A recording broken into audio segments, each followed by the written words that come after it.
গণতন্ত্র বেকায়দায় পড়লে কোথায় থাকে বিএনপি, কোথায় থাকে রাজনৈতিক দল, এটা তো আমরা দেখেছি। ডেপুটি স্পিকারকে বলছেন আপনার উদারতা, আপনাকে এত উদার হতে হবে না। দেখুন, বিএনপি এখন নির্বাচনে বিজয়ী হয়েছে, 2/3 মেজরিটি পেয়েছে।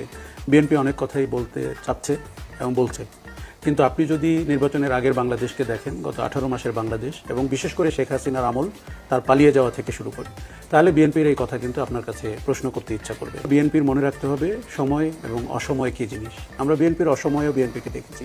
তারা যদি জুলাই সনদের সাথে একাত্মতা না ঘোষণা করে, তাদের 31 দফার প্রতি করুক, সেটি তো ঠিক আছে, তাদেরই তো করা। ডেপুটি স্পিকারকে বলছেন আপনার উদারতা, আপনাকে এত উদার হতে হবে না।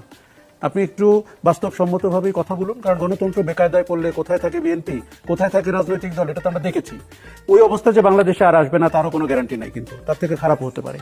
গণ অভ্যুত্থান হচ্ছে আমাদের সবার ভিত্তি, ওখান থেকেই কিন্তু সংস্কার প্রস্তাবনা। কিছুক্ষণের জন্য বিএনপি বা এনসিপি বা জামাতের দৃষ্টিতে পরিস্থিতিটাকে না দেখে একজন নাগরিকের দৃষ্টিতে দেখুন, তিনি কি পেলেন।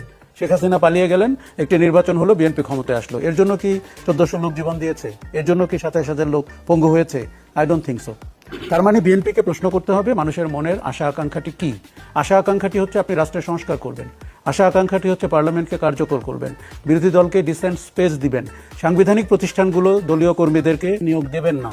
এইটি বিএনপি হারে হারে জানে এর পরিণতি কি হয়।